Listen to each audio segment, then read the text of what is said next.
tantuwaat tuuti rek ci mujjatal ñaareelu cassette bi. kii di bindoon téere le Coran et la culture grecque dafa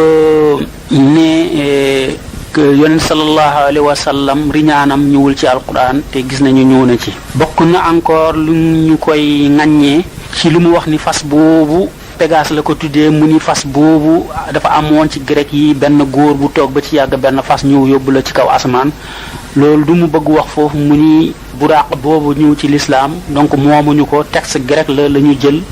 sàcc ko indi ko def ko seen culture. bokk nañ ci liñ koy ŋaññee dafa ne fatihatul kitab dafa ñëwoon avant alquran di wàcc kan moo ko moom mu ni égyptiens yi ñoo ko moom gis ngeen liñ ci wax ci cassette bi passé loolu bokk na liñ ko ŋaññe mu ni grec yi ñoo ko moom waaye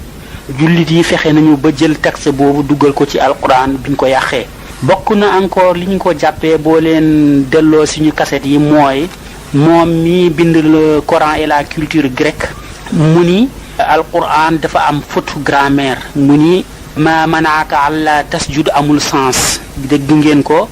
mu koy wax émission boobu mu defoon ci l'entretien te lii mu wax ni li jëm ci amul sens maa ngi leen di xamal ni benn mbir ku liiroon livre boobu ma leen di wax Youssouf Siddiq bindoon tunisien boobu ba nga xamante moom tamit helléniste la comme moom ñoo bokk groupe bi mu bindee téeram boobu nous n'avons jamais lu le Coran moom tamit bind na foofu lii donc foofu la jëlee fikra bi mooy idée bi foofu la ko jëlee daf ko récupérer rek daf ko ci livre am parce que ñoom ñoo bokk lu ñuy dox. beneen mbir lu ñu koy ŋaññee bu loolu weesoo li mu naan alquran dafa am faute grammaire gis ngeen lu ñu ci tontu ci kaw dafa wax encore mu ni lu ñuy yàq jigéen ñeeg ñoomin seen lu ñuy naan femme fatale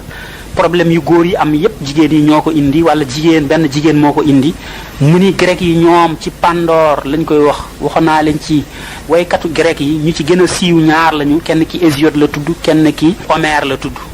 Homère bind na Iliade ak Odyssée donc ñooñu ay poème la ñoom ñoo ko bind mais boo demee ci poème Hésiode bi di nga ko gis foofu femme fatale mooy dañu jàpp jigéen jox ko image bu bon ci seen léeb yooyu moom bu mu ñëwee mu ni loolu tamit jullit yi tamit noonu la ñu taxawee noonu la ñuy gisee jigéen te loolu nekkul ci Quran foofu nag suñu mbokk mi yore Sénégal ca kanam nangu na wax bi nanguwul wax yu passé yépp waaye bii nangu na ko wax. beneen aussi bu mu ngoo xamante ni gis ngeen ni femme fatale boobu dafa wax aussi ci liñ koy ŋaññee mooy yonent sallallahu alayhi wa sallam alquran mosul wax ni moom illettré la c'est-à-dire mënul jàng mënul bind li muy wax ni mënoon na bind mënoon na jàng su fekkoon ne mënul woon bind mënul woon jàng donc amul sens alquran di ko naan iqra donc dafa mënoon jàng mënoon bind loolu moo tax yàlla nee ko jàngal te loolu lu muy wane ni lu mu bëgg wax foofu mooy yonent bi mënoon na bind mënoon na jàngal les grec yi sax mu ni jamono yonent sallallahu alayhi wa sallam ñoom mënoon nañuy lire grec mënoon na jàng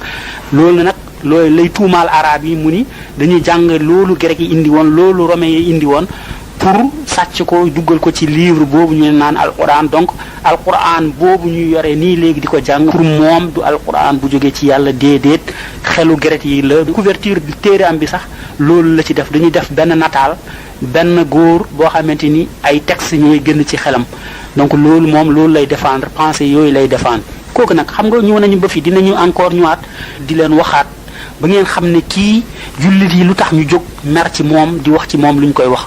ba xam ne kii vraiment kenn ci Sénégal bu ñuy ku ñuy naan doomu jullit waru ko woon fat ci émission am waru ko woon fat fenn ba di ko défendre parce que amoo dara looy lay ba mun ko défendre waaye gis ngeen ni ci kaw tuuti kii yore Sénégal ca kanam moom bi mu toogee ak taal dafa ne ma koy baamtuwaat mu ni moom téere bi bu mu ko jàngee moom mu ni professionnellement xëy na sama xam-xam foo la toll déedéet doo lire benn livre kay bu toll nii 100 et quelques pages nga gis leneen loo xamante ni lu nekkul ci livre bi li ngay wax yépp ci livre bi la nekk lu bon lu nekk mu ngi ci livre bi nga ni ko professionnellement ban professionnel moom professeur la waaye bu gisul mu ni man gisuma ci lu juyoog alquran lii ñu wax fi yépp loo xamante ni wax na ko fële ci journal ba wax ko ci émission wax ko ci télé wax ko ci rajo yi bind ko ci téeram yépp loolu lépp dafa juyoog alquran mais moom mii yore Sénégal ca kanam bëgg gëmloo nit ñi moom patriote la day yóbbu Sénégal ca kanam bu waxee loolu ñun mënuñu gëm li lu mu wax loolu moo tax may naan nit ñi bu ñuy déglu loolu mooy sama objectif ci cassette bii may def boo leen di déglu nit ki bu leen ko teg lépp lu muy wax dëgg la ñuy wax ci journaux yi ñuy wax ci kii bi toujours da ngay am pesé fii déglu fële parce que bëri na ñoo xamante ni seen émission yi dañ ko transformé def ko au service d'une seule personne ñuy liggéeyal benn personne wala ñu liggéeyal seen bopp donc yow mii sama mbokk sénégalais sama mbokk jullit booy seetaan ay journal wala ngay def leneen xamal ni lépp luñ lay xëpp lépp luñ lay wax am na yoo xam ne yu ci bëri du dëgg émission bi preuve la ci preuve yi te pourtant ba léegi ñu ngi koy déglu ñu ngi koy seetaan ñu ngi koy xool ay milliers de personnes ba léegi parce que internet bi boo ci duggee émission bu ñëw niñ ko xoolee rek dañ koy chiffrer di nga xam nombre ñu ko xool su fekkee ni xamuñu alquran xamuñu par exemple kii lu mu def nii ci émission bi dinañ dem ba jàpp ni comme ni ma ko waxee woon dinañ jàpp ne kii de dañ ko tooñ ndeket imaam yeeg jàkk yi Sénégal daal vraiment ñoom dañu doy waar parce que képp koo xamee ne bind na fa téere duñu jàng téere bi sax ñu di ko ŋàññ parce que émission bi loolu lay bëgg xamal nit ñi donc affaire boo xamante ni da ko bëggoon étouffement boobu nag ñun arrangé wul Sénégal arrangé wul jullit bi waxoon naa ko ma koy répété moo tax sax muy may def cassette bi di ci bindi ay téere mooy suñu bàyyee émission bi parce que jaa al haqq wa zahaqa al batil inna al batila kaana zahuqa pour fen dem du ñëwaat ba musiba ba aduna dellu siwaat wala bu ñëwaatee sax ñu xam ne dëgg baa ngi ci kanamam bëgg ko détruire toujours boo leen di tontu yi dañuy mot bu motee rek bu boobaa dëgg bi day mot waaye su tontu yi desee rek livre bi tontu ko rek dinañu dem ba nga xamante ni dëgg boobu toujours mooy law kenn du ko mën a faj te keneen day sañ indi beneen fen bu mel noonu bu boobaa kenn du am nu mu koy xeexee gis nga yàlla subhanahu wa taala bi mu nammee kenn dootul jaamatu xërëm wala ku jaamu xërëm ñu reetaan la dafa motal diine bi mu ni al yawma akmaltu lakum diinakum wa atmamtu alaykum ni'mati wa raditu lakum al islaama diinan diine bi mot ba nga xamante ni dafa ñu détruire fen yi ñu doon wax ci àdduna bi yépp yonent sallallahu alayhi wa sallam ak ay argument am yépp mu teg ko yépp ñu ci alquran al karim loolu moo tax léegi jaamu xërëm yi wàññeeku ci àdduna bi mais dafa fasoon fii ci àdduna bi loolu moo tax aussi livre yu mel ni il faut que mu denc ci àdduna bi lu mu koy deñal nag il faut que benn livre bu dëgër ay argument yu dëgër boo xamante ni ñooy taxaw pour bépp livre bu ñu mel nii livre bi waa ji bind bépp émission bu mel nii émission bi waa ji benn def boo xamante ni dootu ko ñementi def wala ku ko def di nga rus parce que livre boobu mu ngi sa kanam di taxaw di la xaar suñ ko jàngee gis sa émission bi wala jàng sa téere bi dinañ xam ne yow li nga def baaxul ci loolu lay dëkk di avancé léegi nag bokk na ci luñ koy ŋàññee moom mi bind téere bi le Coran et la culture grecque am na lu ñu leen wax léegi mais waaye bokk dafa jël benn yéeféer benn bindkat bu tudd Platon mu ni ko yonent l'islam la lu mu bëgg wax foofu xam nga bindkat yan saa day muus yan saa day junj dafa bëgg wax ni Platon bi mbind mu ngi ci alquran mbind boobu nekk ci alquran jullit yi ñoo ko jël def ko ci alquran moom donc prophète de l'islam la parce que li mu doon wax dafa wër këng dégg nga mel ni jant bi dafa leer nañ mel ni ci jant bi lu baax te Platon bi loolu tamit wax na ko ci émission Saadakan góor gi nga xamante ni moom pain la jaamukat xërëm la bindam dara baaxu ci lu mu indi ay preuve ci kooku yépp mën nañ ko xool ko xam ne kii lu mu bind tegu ko fenn parce que kii lu muy wax fi amul ci kii góor gi muy wax Platon yonent la dafa dem bind ci livre yi lu mu bind ci livre yi def na ko ci émission boobu ñuy naan l'entretien parce que kooku bi mu ko laajee li jëm ci Platon kooku bi mu ko waxee mu ni alors si on vient au philosophe dont on parle beaucoup par rapport à la connexion entre le Coran et la culture grecque c'est bien Platon kooku journaliste bi loo ko wax mu ni ah oui c'est Platon mu ni doo Platon qui est la grande figure de pareegul léegi moom ku bindkat boobu mu jëlaat wax ci mu ni Platon c'est la grande figure de l'islam Platon c'est la grande figure de l'islam déggal la mu ni comme le dit Abdul Aziz Sy Dabakh moi je pense que Platon était un prophète puisque dans ces textes où on retrouve même des textes coraniques des textes Platon même dans les textes de Platon on retrouve des textes coraniques gis nga fi muy nekk nii lu mu bëgg wax fi mu ni Platon boo demee ci alquran karim di nga fa gis ay waxam boo demee ci ay livres am di nga ci gis encore alquran loolu lan la tekki lu mu bëgg wax foofu wax naa leen ko mu ni prophète Platon mii donc prophète de l'islam la léegi nag su fekkee ne ñun gis nañu koy wax noonu lii mënoo ci tontu tant que jàngoo culture grecque. gis nga émission bi mu ngi fii lay commencé neexee parce que fan lay commencé neex xam nga fële day naan rek lii nekkul ci alquran ñeneen ñi nii nekk na ci alquran dem indi seeni preuve nee la ala wala mu ngi nii li nga waxoon ni yonent sallallahu alayhi wa sallam riñaano waxuñu ko ci alquran wax nga par exemple subhaanallazi asra bi abdihi laylan mu ni nekkul leneen amul ci alquran oustaz Ali Sall ñu ne ko am na wan najmi iza hawa gis nga loolu képp ku jàng alquran rek mun nga ci tontu waaye beneen mbir a ngi nii loo xamante ni su fekkee ni maîtriser woo culture grecque fekkee ni jàngoo Platon munoo tontu ci li mu wax ni Platon prophète de l'islam la parce que doo am ay preuve wala boo nee Platon du prophète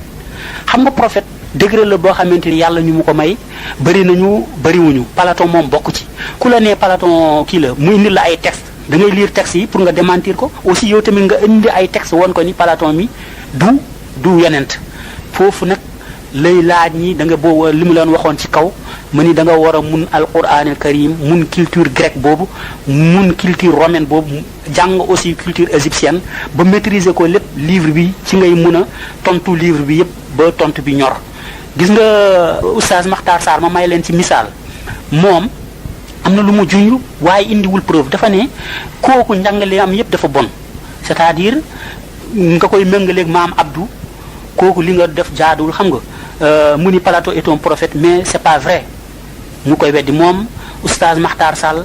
tontam noonu la mel mu ni Platon waa ji nee na Platon est un mais mu ni ça c'est pas vrai parce que Platon rien n'est compatible avec ses enseignements lépp dara nuróowu lu muy jàngale nga xamante ni dara nuróowu ci l'islam xam nga wax na fi dëgg moom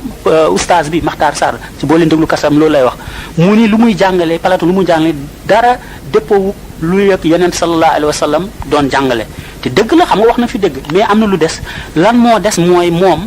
bi muy préparé émission am mu dem jàng benn lu minimum mu jàng benn téere Platon wala ñaar wala ñett bu bëree ba bëree bu ko jàngee mu indil jullit ñi preuve mu naa Platon xam nga li moom def na ñaari mbir yu am solo weddi na professeur boobu mais professeur bi bu muy indi dafa indi benn texte teg foofu moom ñun lan mooy suñu war a gar mooy non seulement démentir texte boobu mu indi wane ni nuróowul ak texte bu muy nuróowul ak alquran mais aussi non seulement du jullit mais aussi àggul sax nekkul yonent bay àggati nekk jullit du jullit du yonent yéeféer la léegi nag pour loolu ci xam-xam su fekkee da ngay bind téere wala ngay wax ak ay waram xam-xam da ngay indi dalil buy wane ni moom Platon mi yéeféer la du jullit te mënul nekk prophète ku nekkul jullit mënoo nekk prophète léegi nag loolu moo dese woon oustaz mu indi na tontu bi su doon ñaar oustaz Makhtar Sall tontu na ci benn mu des benn boobu suñ ko tontuwul njàngale am mi dina continuer di wéy nit ñi di foone ba léegi dëgg la donc pour ñu détruire ul jaa al haqq wa zahaqa al batil inna al batil kaana zahuqa pour ñu démentir détruire ñu écraser par exemple argument bi mooy kees bi pour mu mot il faut ñu dem jàng Platon nu ma ko waxee benn livre am wala ñaari livre am wala ñetti livre am ñu génnee foofu ay arguments yu solides yu valable buy wane ni moom mi Platon nekkul yonent tey nekkul jullit ci boppam ba pare nekkul loolu yëpp waaye lu mu nekk mooy yéeféer la païen la dafa doon jaamu ay xërëm te njàngale am yëpp ay xërëm nga ni ko voilà lii texte li moom moo wax li moo wala moo wax li loolu nag laa leen wax ni man sama livre bële bi nga xamante ni moom laay tontu moom mii bind téere bi le Coran et la culture grecque loolu lay dox waaye comme fii cassette bi ak sama téere bi ma bind ci Sénégal ca kanam leneen lay dox mooy rek dénoncer ak wane ni yoon wi mooy kii fat na koo xamante ni wax na lu dul dëgg am nañu ci tontu yi motuñu donc il faut tontu yi mot moom góor googu bi mu demee ci émission l'entretien mu ni ko preuve yi mu indi mooy boo demee ci mbindum Platon di nga fa fekk Platon di xas poète ay waykat bindkat mu ni exactement ce qu'on retrouve dans le Coran léegi nag xam nga foofu ba fu ñu toll nii par exemple man li ma seetaan ci ay cassette ci YouTube bi ñu defoon ci émission bi ni kii fii mënuñu ko tontu wala tontu wuñ ko gisuma ko tontoogum parce que ku la ne par exemple yàlla nu mu xasee poètes yi bindkat yi wala waykat yi noonu la Platon exactement xam nga moo exactement da ko utiliser lu bëri cela veut dire dafa nuroo ba munoo ko tekkali léegi nag loolu pour nga weddi ko man dem ko weddi pour nga weddi ko dama wane ni yàlla ŋaññ boobu muy ŋaññ poètes yi ak Platon ñu boobu nu mu ŋañña poète yi bokkul te moom professeur bi dafa ne dafa bokk dafa nuroo exactement loolu nag il faut nga indi preuve loolu moo la sama livre ba lee di dox léegi nag comme que ñoom tontu bi motal professeur yi ak imam yi oustaz yi lu ñu def loolu mooy sama taxawaay ci livre bële mais professeur Oumar Sankhé Platon dont on parle il a même parlé évoqué ou parlé du jugement dernier bokk na encore ay preuve am mu ni Platon comme que moom yonent la jàpp na ko comme yonent la parce que kooku wax na jugement dernier wax na ci jugement dernier mu indi preuve am mooy mythe d'Er boobu la indi pour wane ni ci émission boobu mu defoon ci l'entretien mythe boobu ci yawmal qiyaama la wax aaxiru zaman lay wax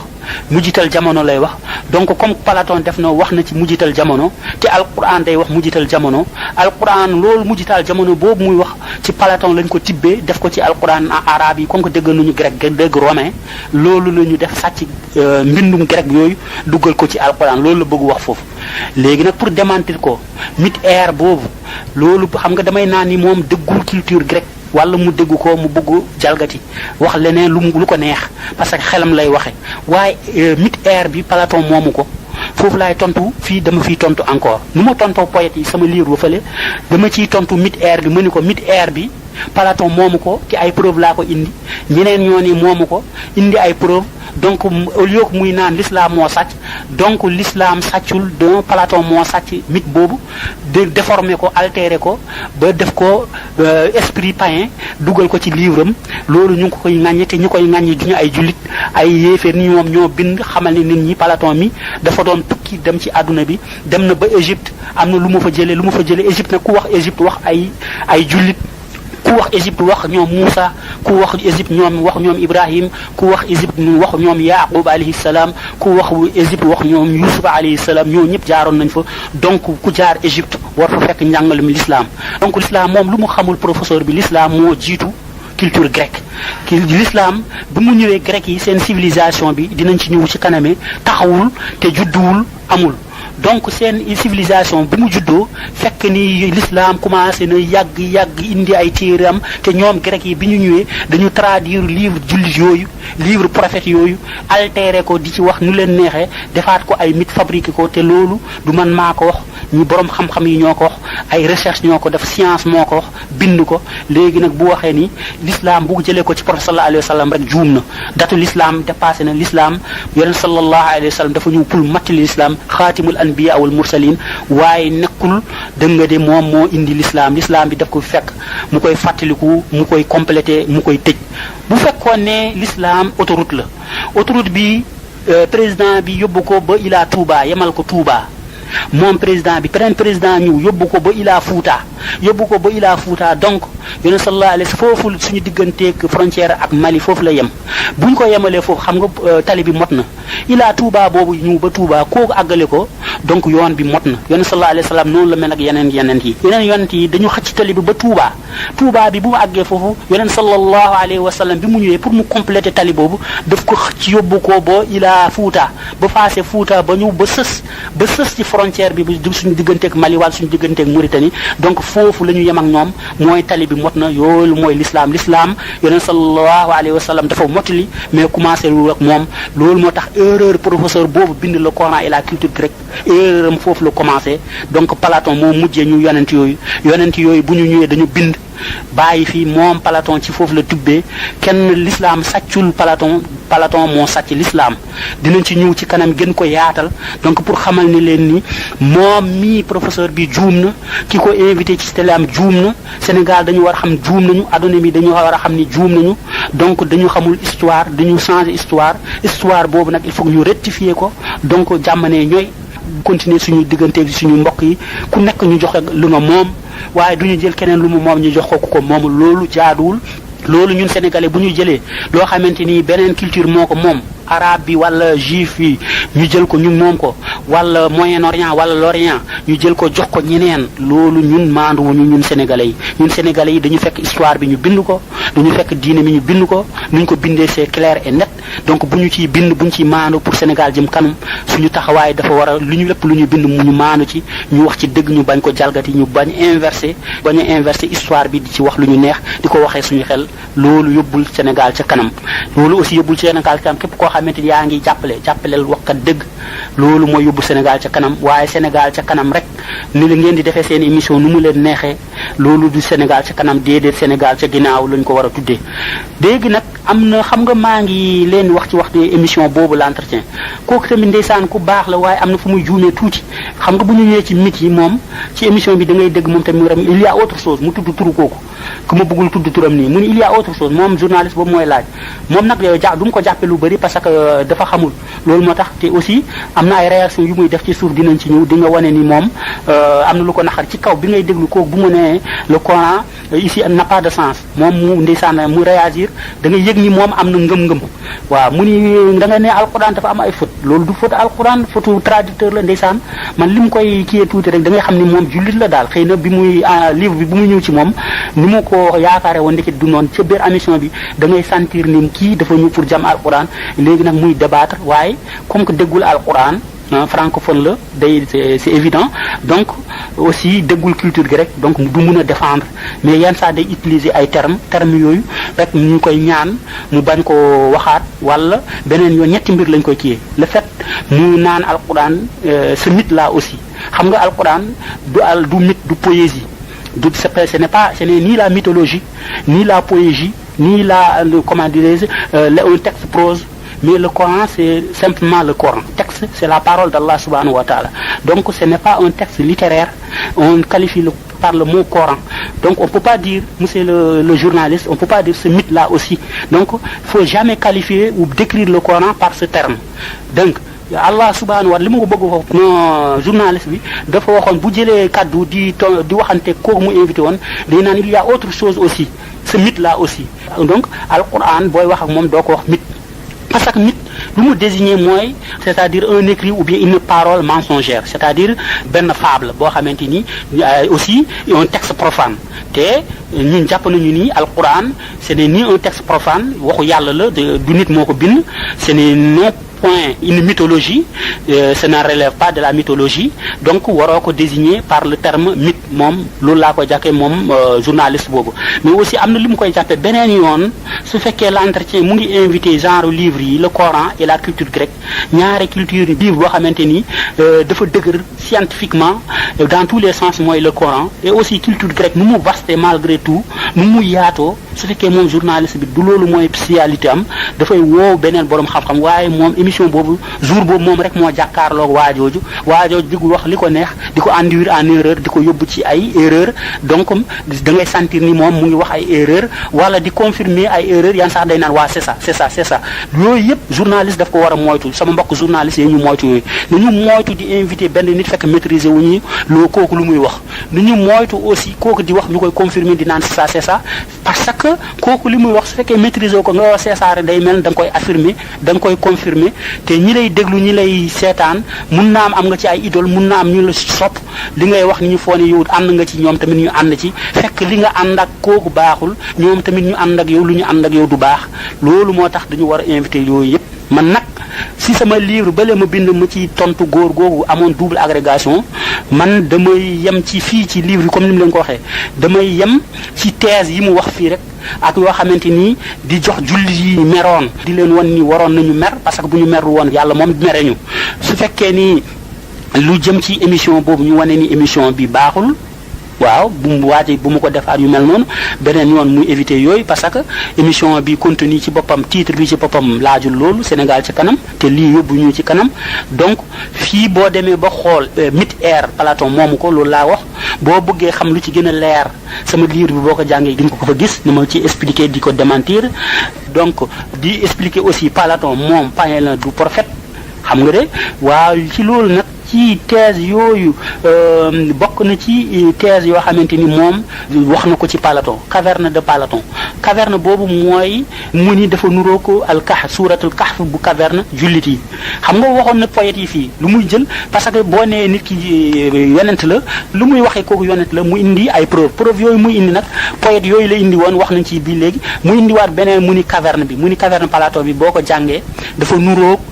suuratul kahf caverne alquran bi mu indi bi donc alquran dafa jël texte Platon indi ko arabe yi ñoo ko indi dugal ko ci foofu man ma koy démentir ma ni ko ñaari caverne yi bokkuñu nuroowuñu sax lu ñuy dox donc loolu si sama livre bale foofu laa koy waxee ma ñamal leen ci tuuti rek caverne Platon bi lu muy dem caverne alquran bi demu ko parce que caverne Platon xam nga Platon lu muy wax foofu thèse am mooy lan c'est-à-dire mu ni ñoom poète yi ñoom Homère ñoom Hésiode nu ñu doon demee lëndëm ci bu ñu nekkoon ak réer bi ñu nekkoon ñoom poète yi ni ñu doon wax yàlla yi dafa nuroo kenn koo xamante ni mu ngi ci suufu benn xeer musul gis asamaan musul gis soleil musul gis lumière nu mu réeree ci biir lumière bi bu génnee ci kaw mu gis naaj bi day xam ni moom ci lëndëm la nekkoon muy comparé ñooñu poète yooyu ñoom Homère ak Hésiode ak ñoom Platon ak ñoom philosophe yooyu muñ comparé ñooñu muy nag philosophe yooyu ñoom dañu yeewu xam ñoom ñooy illuminer ñoom ñoo xam dëgg seen yeewu boobu ñoom ñoo nekk ci kaw pax boobu donc ñoom ñooy gis lu leer ñoom ñoo donc lépp lu ñuy wax ci dëgg rek mooy philosophe yi ñoom ñoo koy wax ñoom Platon donc seen diggante seen différence mooy ñii dañuy nekk ci lëndëm ñii nekk ci leer xam nga ñooñu ñu nekk ci caverne bi ñooñu dañu réer waaye caverne bi alquran bi da wax ñooñu ci nekk mooy jeunes yooyu garçons yooyu nekkoon foofu dawoon yéeféer yooyu ñoom lu ñu laqatu ci foofu ñooñu duñu ay obscuranté ñooñu réeruñu ñooñu ñoo gën a xam par rapport conception de la religion musulmane l'islam dafa jàpp ni ñooñu nekk ci caverne boobu nit ñu jullit lañu nit ñoo gën a xam ne ñoo gën a muus ñoo gën a véridique donc ñaari nit ñooy ngay méngalewuñ loolu laay tas ci livre bu fële avec des preuves di wax nit ñi ni muy méngalee nu rawul dafay jël ñaari mbir bu déggee benn moo bu déggee caverne rek dégg fële caverne mu ni tol tokket lu pulaar nu mu koy waxee tol tokket ça veut dire lii la bu déggee ne par exemple lii lu weex la rek mu naan lii suukar la donc bëri na lu weex fekk du suukar xorom day weex du suukar donc bul gis lu weex rek nga naan weex na bul dégg caverne rek nga gis ko ci texte Platon rek nga gis caverne ci texte Quran rek nga ni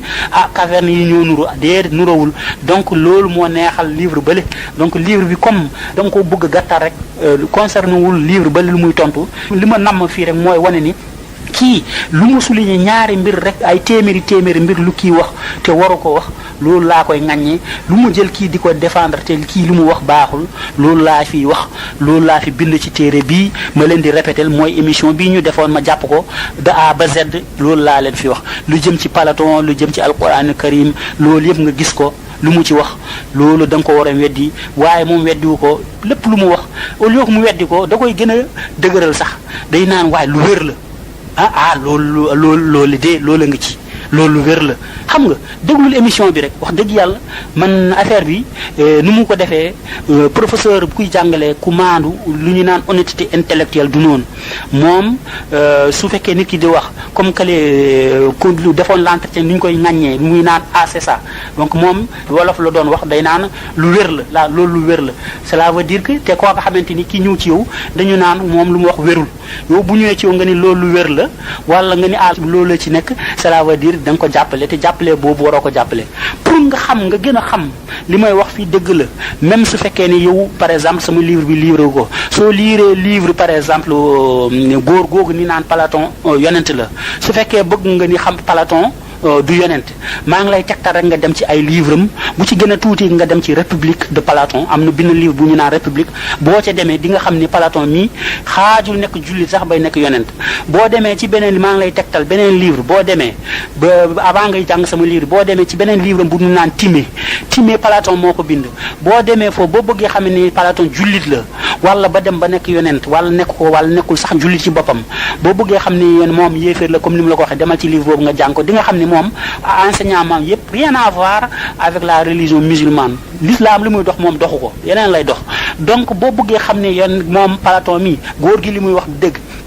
amaa ngay lire sama livre bi ak samay argument yi da ngay dem encore beneen ma joxaat la beneen livre mu nekk ñetti livre ak yeneen mais ñetti yi rek laa lay jox boo demee nga jàng beneen livre bu naan l'apologie de Socrate. L'apologie de Socrate Platon moo ko bind. ñetti livres yi boo ci delloo di nga xam ni Platon est-ce que moom jullit la. commencé foofu rek xoolal rek ndax jullit la balaa ngay dem sax di xool moom ndax yonent la wala ku ñu yónnee ci yàlla la boo jàngee ñetti livres yooyu wala benn rek boo ko jàngee doy na di nga xam ne kii xaajul nekk jullit bay nekk yonent kii xaajul nekk yonent bay nekk sax koo xamante ni mbindam wala ay téeram dañu nuroog alquran karim déedéet au contraire moom yéeféer la païen la dégg nga lu mu doon jàngalee ay njàngalum yéeféer la ay njàngum paganisme l'idolâtrie loolu la gëm te luñ ko tuumaal am na c'est vérifié et c'est vérifiable livre mi existe na waaye su fekkee ni yëpp amoo ko yow moomu di jàng yow moom étudiant bi yow moom professeur bi amoo livre yooyu man boo ma woowee dinaa la jox sama numéro nga woo ma jëndal la livre yooyu ma jox la wala sama livre bu jëndee naa la ci jox incha allah nga jàng ko di nga xam ne kii professeur bi lu muy wax dafa bëgg nax Sénégal bi mu ñëwee nag loolu Platon du tey te xam naa ni histoire boobu daf ko fabriqué rek diggante mag maam Abdou ñëpp xam nañ ko góor gu baax la góor gu hakim la njàngale am yëpp comme niñ ko oustaz Sarr li mu ko waxee ci yàlla la tënku sunnatu rasul sallallahu alayhi wa sallam ñi mu doon wax yëpp ci autour de Platon ñoo ñëpp boo seetee dañu gaañu léegi nag moom moo fabriqué man ci li ma jàpp sama xel bu gàtt ci lu ma jàpp moom moo fabriqué histoire am parce que am na lu ñuy naan borom xam-xam yi lu ñu naan pétition platonisme c'est-à-dire pétition platonicienne ñoom dafa am benn kuréel bu taxaw bokk na ci par exemple helléniste yi dañu bëgg jël Platon teg ko ci kaw ci ñu bëri léegi nag ci loolu dañuy jël moom mi ngi ci courant boobu la bokk pétition boobu la ñuy def jël ne kii ci Platon la jël Platon daal la ñuy faral moom la ñuy jàppale te Platon lu ñu koy jàppale lu ñu koy faral amul ci moom nag foofu la bokk loolu idée bi loolu lay dox donc mais wóor na ma ni sëriñ boobu bu tedd boobu suñu wali min awliya illahi moom waxul loolu waxul fenn donc texte bi moo ko imaginé parce que boo demee ci samay jin dinaa ci ñëw ci suuf affaire bi idée bi jógewu fi depuis 12e siècle même avant am na ñu doon yëngatu ci lu mel ni moom foofu la copier nangu leen ko wax léegi lu tax mu créer histoire bu ndaw bi rek pour détourner leen seen xel xam wan ne ni histoire bi foofu la commencé li ñuy wax ci Platon li jëm ci l'islam wala diggante mam ak ay prophète fekk moom moo ko inventé fekk nag idée bi ci kaw la jógee léegi nag su fekkee ne avant ñuy terminer ñu ñëwaat ci yéen ci yoo xamante ni li ñuy ŋàññee émission bi mooy Sénégal ca kanam nit koo xamante ni moom def na ay tooxi doon am na ay erreur yu bëri lu ñu lim fii li ma laat leen ñeenti erreur ba fu ñu toll fii jëloo ci lu dul ñaar rek nga bëgg ko wane loolu lan lay wane mooy yow munoo génn ci émission minimum au moins nga wax ki ne def nga benn erreur ci ngay génne ci émission boobu waaye émission bi boo ko defee bu mu jeex rek lépp lu mu wax rek nga naan looloo ci nekk nga koy naan nga koy teng ne loolu li ngay nëbbu day feeñ trop loolu moo tax il l'a fait d'une manière très très intelligente mooy procédé bi mu la waxoon mooy xam-xam bi mu leen waxoon heuristique yi noonu la ñuy defee avocat yu bëgg défendre par exemple criminels yi loolu la ñuy defee dinañu fexe ba naan kii def na lii de waaye lii la noonu lañ koy doxalee mooy loolu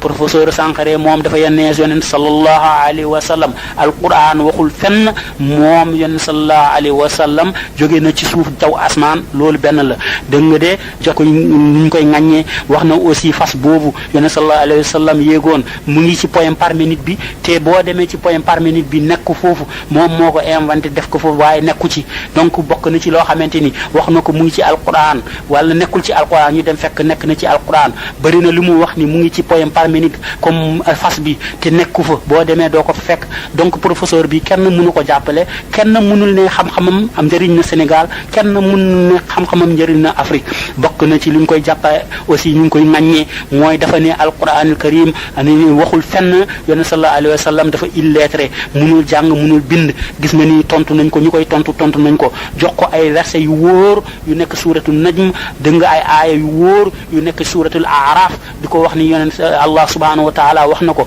bokk na liñ koy ŋaññee bokk na ci aussi lu mu naan Fatiha muy wàcc na 14 siècle wala lu mel noonu avant Coran di wàcc loolu am na ñu ko ci tontu wax nañ ko ñun luñ ko ci ŋaññee mooy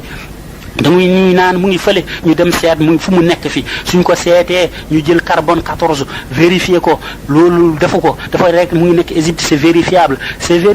où c'est pas possible borom xam-xam loolu la ñuy ne warul doxale noonu da nga borom xam-xam booy def booy bind pour Sénégal jëm ca kanam na leer nga am ay preuve surtout lu mel ci alquran si sama kaw wax mu ni ko su ko ne loolu am na texte boobu am na tey nii am na ñu ko gën a bañ l'islam fuuf am na ñu ko gën a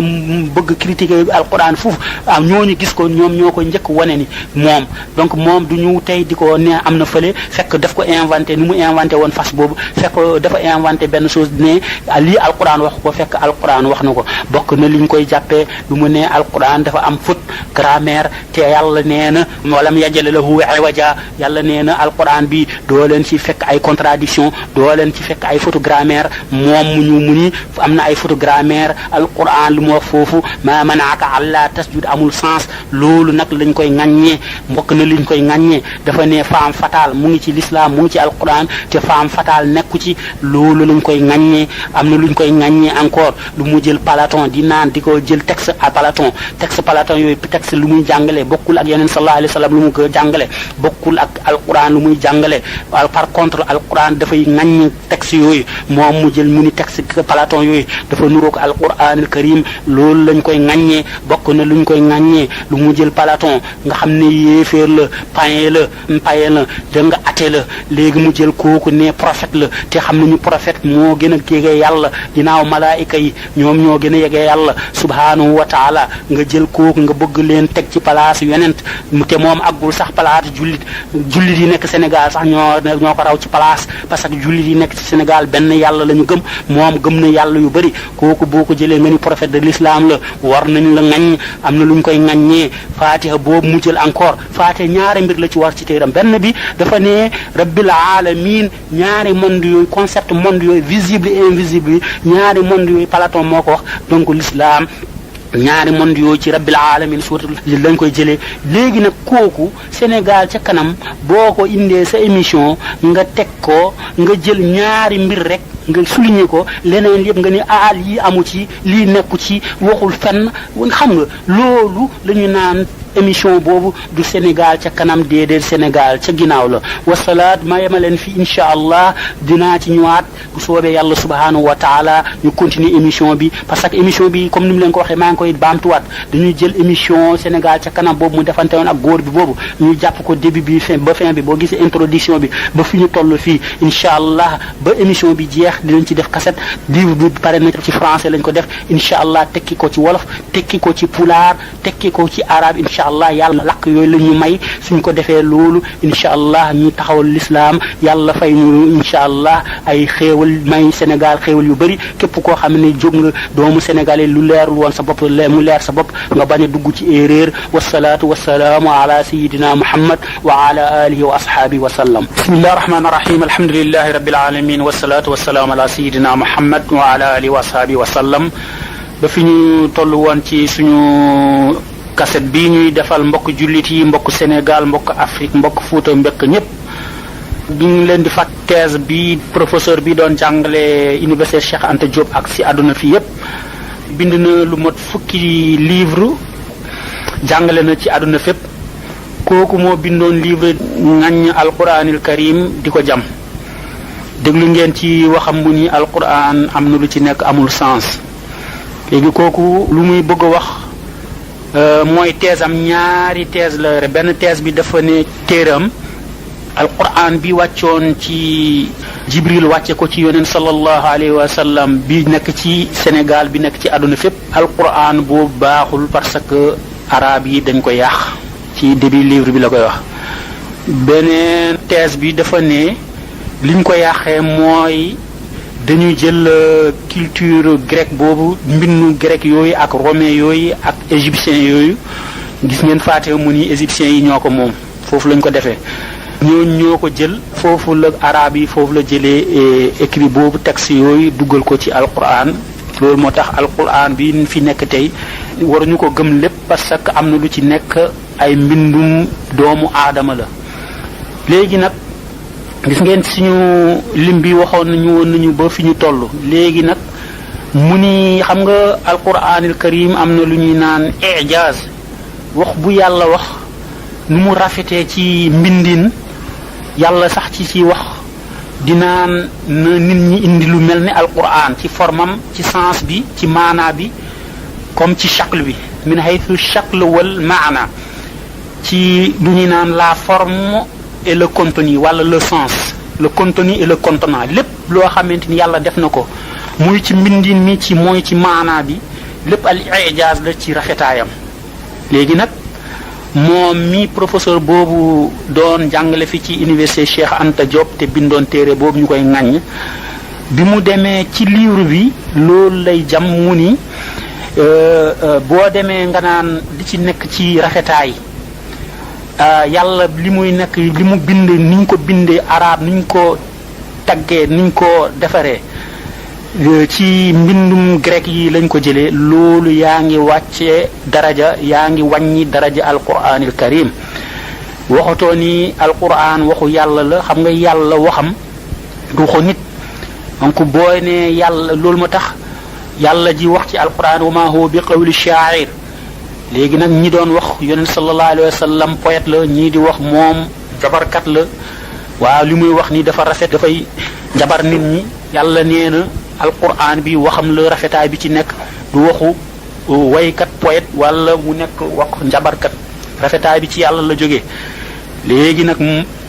moom bi mu ñëwee loolu mu tax alquran doo ko naan texte littéraire la